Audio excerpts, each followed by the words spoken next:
ಕೇಂದ್ರ ಸರ್ಕಾರವು ಜಿಎಸ್ಟಿ ಇಳಿಕೆ ಮಾಡಿರುವ ಹಿನ್ನೆಲೆ ಜಿಲ್ಲಾ ಬಿಜೆಪಿ ವತಿಯಿಂದ ಸಂಭ್ರಮಾಚರಣೆ ಮಾಡಲಾಯಿತು. ನಗರದ ಶ್ರೀ ಭುವನೇಶ್ವರಿ ವೃತ್ತದಲ್ಲಿ ಬಿಜೆಪಿ ಕಾರ್ಯಕರ್ತರು ಪಟಾಕಿ ಸಿಡಿಸಿ ಸಿಹಿ ಹಂಚಿ ನರೇಂದ್ರ ಮೋದಿ ಪರ ಜೈಕಾರ ಕೂಗಿ ಸಂಭ್ರಮಿಸಿದರು. ಬಿಜೆಪಿ ಜಿಲ್ಲಾಧ್ಯಕ್ಷ ಸಿಎಸ್ ನಿರಂಜನ್ ಕುಮಾರ್ ಮಾತನಾಡಿದರು. ಈ ಸಂದರ್ಭದಲ್ಲಿ ಜಿಲ್ಲಾ ಪ್ರಧಾನ ಕಾರ್ಯದರ್ಶಿಗಳಾದ ಪಿ ವೃಷಭೇಂದ್ರಪ್ಪ, ಮೂಡ್ನಗೂಡು ಪ್ರಕಾಶ್, ಹೊನ್ನೂರು ಮಹದೇವಸ್ವಾಮಿ, ಕೇಂದ್ರ ಪರಿಹಾರ ಸಮಿತಿ ಮಾಜಿ ಅಧ್ಯಕ್ಷ ಎಂ ರಾಮಚಂದ್ರ, ಒಬಿಸಿ ಮೋರ್ಚಾದ ರಾಷ್ಟ್ರೀಯ ಕಾರ್ಯಕಾರಿಣಿ ಸದಸ್ಯ ನೂರೊಂದು ಶೆಟ್ಟಿ, ಮಾಜಿ ಅಧ್ಯಕ್ಷ ಆರ್ ಸುಂದರ್, ಎಸ್ಟಿ ಮೋರ್ಚಾ ಜಿಲ್ಲಾ ಉಪಾಧ್ಯಕ್ಷ ಬುಲೆಟ್ ಚಂದ್ರು ಸೇರಿದಂತೆ ಇತರರು ಹಾಜರಿದ್ದರು. ನರೇಂದ್ರ ಮೋದಿಯವರು ಈ ದೇಶಕ್ಕೆ ತೆರಿಗೆಯ ಹೊರೆಯನ್ನು ಕಡಿಮೆ ಮಾಡಿದ್ದಾರೆ. ಅದು ನಿನ್ನೆಯಿಂದ ಎಫೆಕ್ಟ್ ಬಂದಿದೆ. ಈಗ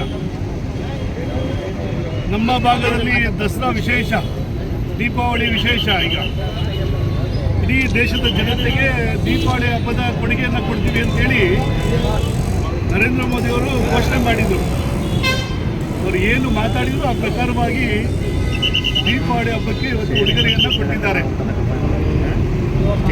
ಮಧ್ಯಮ ವರ್ಗದವರಿಗೆ, ಬಡವರ್ಗದವರಿಗೆ ತೆರಿಗೆಯ ಹೊರೆಯನ್ನು ಕಡಿಮೆ ಮಾಡೋ ಮುಖಾಂತರ ಜನಗಳಿಗೆ ಅವರು ಕೊಂಡುಕೊಳ್ಳುವಂಥ ವಸ್ತುಗಳಿಗೆ ಬೆಲೆಯನ್ನು ಕಡಿಮೆ ಮಾಡುವ ಕೇಂದ್ರ ಸರ್ಕಾರ ಮಾಡಿದೆ. ಅನೇಕ ಬಡವರು ಮತ್ತು ಮಧ್ಯಮ ವರ್ಗದವರು ನಾವು ಖರೀದಿ ಮಾಡುವಂಥ ವಿಚಾರದಲ್ಲಿ ಇವತ್ತು ಧಾರಾಳವಾಗಿ ಖರೀದಿ ಮಾಡ್ಬೋದು ಅನ್ನೋ ಥರದಲ್ಲಿ ಕೆಲವು ಅವರ ಹೇಳಿಕೆಗಳನ್ನು ಕೊಡುವಂಥದ್ದನ್ನು ನಾವು ನೋಡ್ತೀವಿ. ಇವತ್ತು ಪತ್ರಿಕೆಗಳಲ್ಲಿ ನೋಡ್ಬೋದು. ಒಂದೇ ದಿನದಲ್ಲಿ ಆದಂಥ ಬದಲಾವಣೆಗಳು, GST ದರ ಇಳಿಕೆ ಕಡಿಮೆ ಆಗಿದ್ದಕ್ಕೋಸ್ಕರ ಖರೀದಿಯ ಒಂದು ಬೆಳವಣಿಗೆ ನೋಡಿದ್ರೆ ಮಾರುತಿ ಸುಜುಕಿ, ಒಂದೇ ಒಂದು ಉದಾಹರಣೆಗೆ ಮಾರುತಿ ಸುಜುಕಿ ಕಾರು ನಿನ್ನೆ ಸುಮಾರು 5 ಲಕ್ಷ ಕಾರು ಇಡೀ ದೇಶದಲ್ಲಿ ವ್ಯಾಪಾರ ಆಗಿರುವಂಥದ್ದು.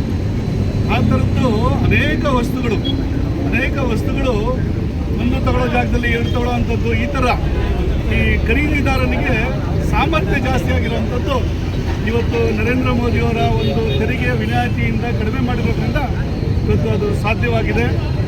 ನಮ್ಮ ದೇಶದಲ್ಲಿ ಅನೇಕ ವಿರೋಧಿಗಳು ಮಾತಾಡ್ತಾರೆ ತೆರಿಗೆ ಜಾಸ್ತಿ ಮಾಡಿಬಿಟ್ಟಿದ್ದೀವಿ ಅಂತ. ನೋಡಕ್ಕೆ ಹೋದರೆ ಇನ್ಕಮ್ ಟ್ಯಾಕ್ಸ್ ತೆರಿಗೆ ಇರುವಂಥದ್ದು 20%, 30% ಇರುವಂಥದ್ದು, ನಮ್ಮಲ್ಲಿ ಸ್ಲ್ಯಾಬ್ ಇರುವಂಥದ್ದು. ನಾನು ಅಮೇರಿಕಾದಲ್ಲಿ ಎಷ್ಟಿದೆ ಅಂತ ತಿಳ್ಕೊಳ್ಳೋ ಒಂದು ಪ್ರಯತ್ನ